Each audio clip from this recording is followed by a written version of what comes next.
Directors, actors అందరూ పెద్దవాళ్ళు. So, impress చేసేసావు Prashanth Neel గారిని. అయిపోయింది. ఇంకా అంతకు మించిన పెద్ద యాక్టర్స్, డైరెక్టర్స్ ఇంకా చాలా మందున్నారు మన ఇండస్ట్రీలో.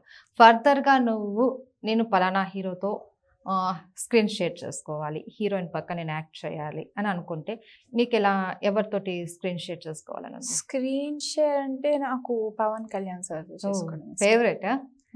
ఇంతకుముందు మీరు ప్రభాస్ నాకు ఇష్టం అని చెప్పేసి ప్రభాస్ సార్ ఇష్టం అండ్ పవన్ కళ్యాణ్ సార్ కూడా ఇష్టం నాకు. ఎందుకంటే నాకు చిన్నప్పటి నుంచి Prabhas sir and Pawan Kalyan sir అంటే ఇష్టం. అది నాకు కావచ్చు, ఇంట్లో ఎవరికైనా ఫ్యామిలీ సైడ్ కూడా పవన్ కళ్యాణ్ సార్ అయినా ప్రభాస్ సార్ అయినా ఎక్కువ లైక్ చేస్తాం. సో ఎక్కడైనా ఆడిషన్కి వెళ్తే ఫర్జానా ఒక డైలాగ్ చెప్పాలి అంటే పవన్ కళ్యాణ్ గారిది చెప్పమంటే చెప్తావు? పవన్ కళ్యాణ్ సార్ది చెప్పమంటే పవన్ కళ్యాణ్ సార్ది సగం మేనరిజంతోనే హిట్ అవ్వచ్చు.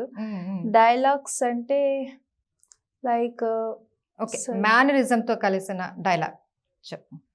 మేనరిజంతో కలిసిన డైలాగ్ అంటే ప్రెసెంట్ మేనరిజం ఒకటే గుర్తుంది, డైలాగ్స్ అంతా గుర్తు రావట్లేదు. ఫేవరెట్ హీరో అన్నావు, మరి మూవీస్ తెలుసు కానీ డైలాగ్ అంతా రిమెంబర్ చేసుకోవడానికి. మేనరిజం చెప్పు. డైలాగ్ ఆల్రెడీ చెప్పావు కదా, సో ఇంకా మేనరిజం ఎలా ఉంటుంది? ఒకటే మేనరిజం ఉంటుంది పవన్ కళ్యాణ్ అంతేనా? అదే ఫేమస్. ఇంకా పవన్ కళ్యాణ్ అంటే ఇంకా అదే గుర్తు వస్తూ ఉంటుంది అందరికి. కానీ డైలాగ్స్ కూడా చాలా ఉన్నాయి, బట్ ఇప్పుడు నీకు గుర్తు లేదనమాట.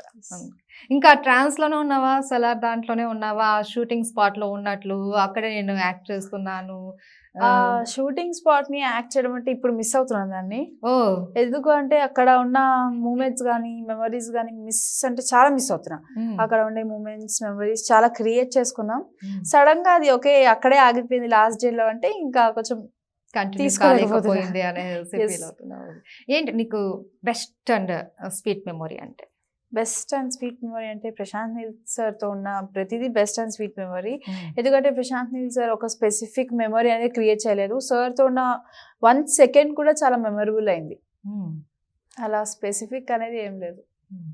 ఓకే, నెక్స్ట్ ప్రాజెక్ట్స్ ఏమైనా ఉన్నాయా? నాకు అంత ఐడియా ఉండదు, ఎందుకంటే పేరెంట్స్ చూసుకుంటారు, అది మొత్తం పేరెంట్స్ హ్యాండ్ ఓవర్లో ఉంటుంది. సో అయితే మొత్తం పేరెంట్స్ చూసుకుంటారన్నావు, మరి ఆడిషన్కి వెళ్ళినప్పుడు పేరెంట్స్ వచ్చారా నీతో పాటు? ఓకే, సో నీ మూవీ స్టెప్ అన్ని ప్రతి ఒక్కటి కూడా మీ పేరెంట్స్ చూసుకుంటారు. ఓకే, అంటే ఇప్పుడు పలానా మూవీలో నీకు మళ్ళీ నెక్స్ట్ ఛాన్స్ ఉంది, ఇలా షేర్ చేసుకుంటారా పేరెంట్స్ నీతోటి? లేకపోతే ఇలా వచ్చింది అవకాశం నువ్వు చెయ్యాలి అని చెప్పి ఏమైనా చెప్తూ ఉంటారా? నాకు అలా చెయ్యాలి అని కన్ఫర్మ్గా లేదు, నాకు ఇష్టం ఉంది కాబట్టి నేను ఎంకరేజ్ చేస్తాను. సో ఇష్టం ఉంది కాబట్టి ఏది చెప్పినా ఓకే అంటాను, అంతే. బేసిక్గా అయితే చాలామంది ఎందుకు మనకు సినిమాలు, చదువుకో, చిన్న ఏజ్ కదా, ఇప్పుడు ఎందుకు, ఒకవేళ ఉంటే తర్వాత చూసుకుందాం అలా చెప్తూ ఉంటారు, డిస్కస్ చేస్తూ ఉంటారు. బట్ నీకు అలా లేదు కదా, మీ పేరెంట్స్ ఫుల్ సపోర్ట్ చేస్తారు. Full support. So happy. Okay, right. ఇంకా నెక్స్ట్ ప్రాజెక్ట్స్ వస్తే చేయడానికి కూడా ఫర్జానా సైద్ రెడీగా ఉందన్నమాట. Okay, right. ఇంకేంటి విశేషాలు? ఇంకా సలార్ మూవీ అయిపోయింది, సో స్క్రీన్ మీద చూసుకుంటే ఎమోషనల్ అయిపోయాను అనేసి అన్నావు. ఇవి కాకుండా ఇంకేమైనా షేర్ చేసుకునేటివి ఏమైనా ఉన్నాయా స్పెసిఫిక్గా? నాకు ఇలాంటి ఒక సందర్భాన్ని నేను అందరితోనూ షేర్ చేసుకోవాలి అన్నది ఏమైనా ఉందా? నేను ఒక హాఫ్ స్క్రీన్ మొత్తం షేర్ చేసుకున్నాను ప్రతి ఒక్క పెద్ద డైరెక్టర్తో కానీ, సార్ ప్రభాస్ సార్తో కానీ.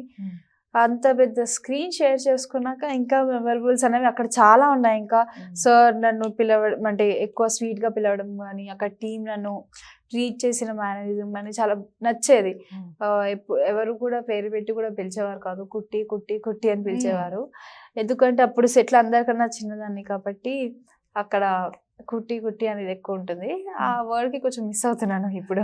ఓకే, ఎన్ని రోజులు చేసావు ఫర్జానా మొత్తం ఈ మూవీలో? నీ డేస్ ఎన్ని రోజులు ఉండింది, ఎన్ని రోజులు పార్టిసిపేట్ చేస్తావు? 30 days పార్టిసిపేట్ అంటే 7 schedules 30 days అయింది, కానీ 30 days 1 year తీసుకున్నాను.